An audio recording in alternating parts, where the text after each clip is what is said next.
But we're going to move back to you. I bet we are. Yes, of course, because you're here to testify. That's what the whole point of this endeavor is. So, of course, we're moving back to you. It is all about you. So, as we've heard, she took the fifth in response to every single question in that committee hearing. And her lawyer dangled the offer of clemency. Should Donald Trump pardon or commute her sentence? Should she be released from prison, yes or no?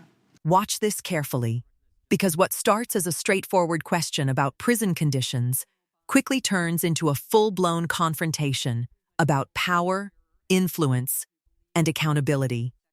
At the center of this exchange is one of the most controversial figures tied to one of the most disturbing criminal networks in recent history. And the question isn't complicated. Should someone convicted of those crimes be getting special treatment? But here's where it gets tense. Because instead of a clean, controlled response, what you're about to see is a witness trying to navigate a political minefield, while the questioner keeps tightening the pressure with precision. This isn't just about prison perks. This is about whether influence is being quietly exercised behind the scenes, and whether anyone is willing to admit it on the record. Pay attention to how quickly this escalates. You're going to see a pattern, a direct question, a partial answer, and then a shift. And every time that shift happens, the pressure builds. And by the end of this, one side is clearly driving the exchange, and the other is trying to keep up. Let's get into it. Right out of the gate, the strategy is obvious, and it's effective. Ross doesn't start with accusations. She starts with agreement. We all believe convicted sex offenders don't deserve special treatment. That's not a trap, that's a setup. Because once Bondi agrees, there's nowhere to go. And sure enough, Bondi says no. Clear, direct. The unanimous consent?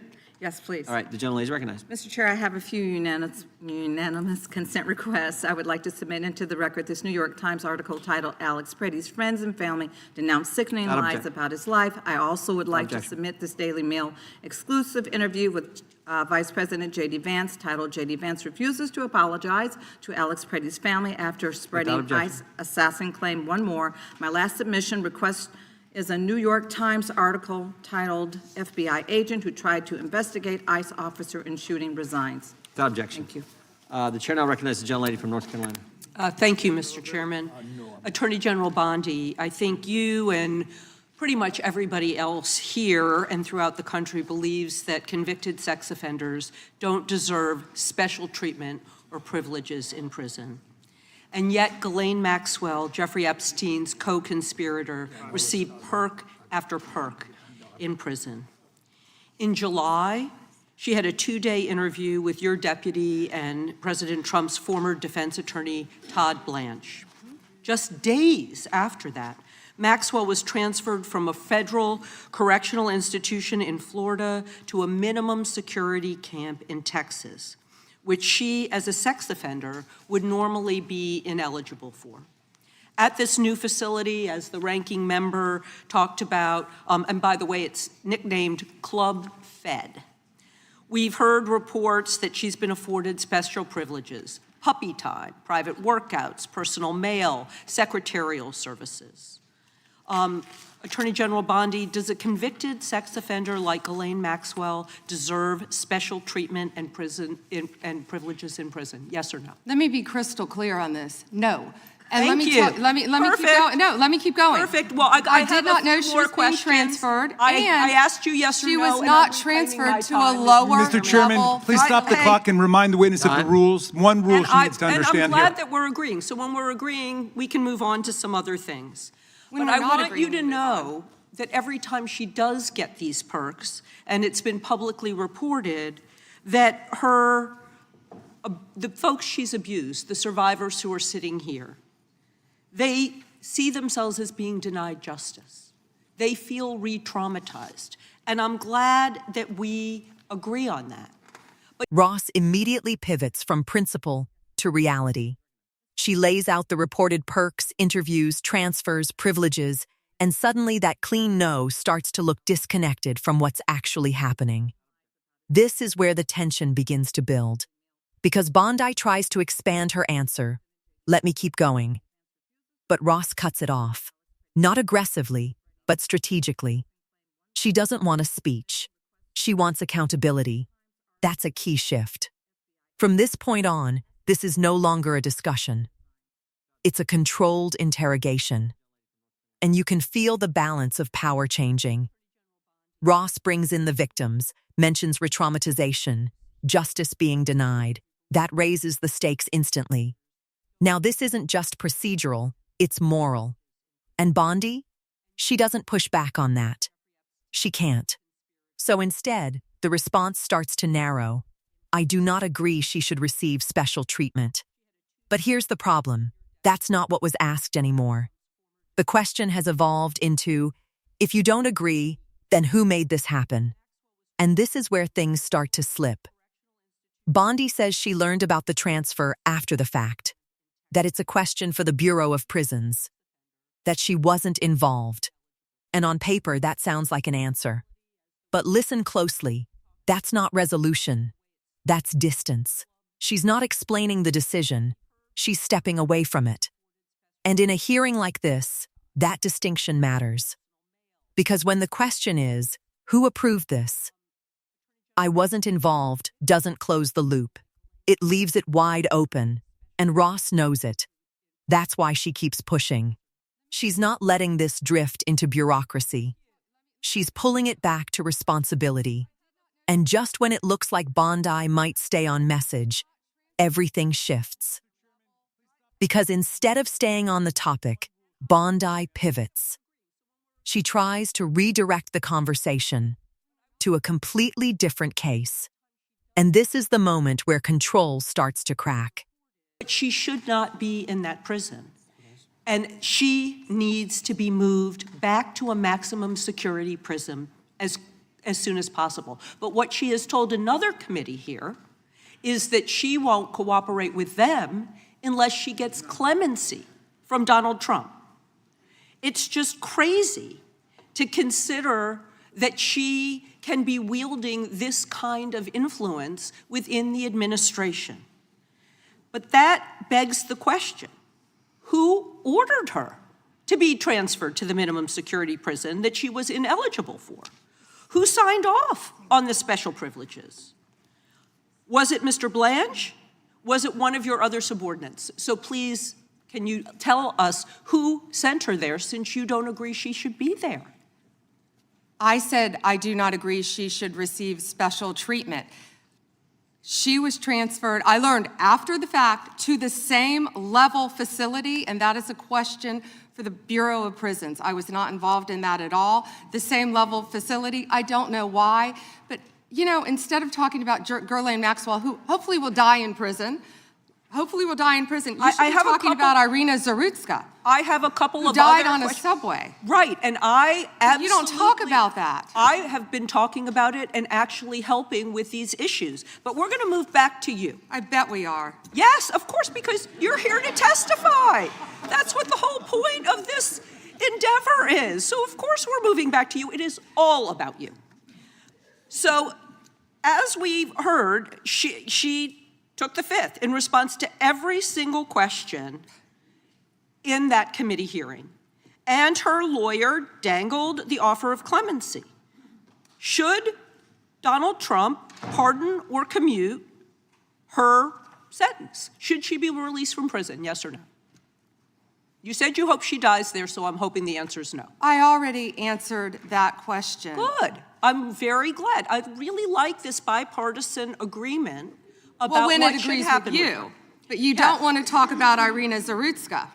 You don't want to talk about I talk about her murdered all by the a time, violent crime but offender I am not in here your to jurisdiction. testify before Congress. You are. That is your job today. You are That's what you're getting paid obsessed for. with attack. Time belongs- So time belongs to the I young lady. want you to know that your own DOJ employee, he's recently been demoted and had some other problems, advises on pardons. Do you think he will be advising Mr. Trump on any kind of clemency or pardon for Ghislaine Maxwell? I'm not going to speculate, and you couldn't even identify properly. That's why you don't want to talk about Irina Zarutska.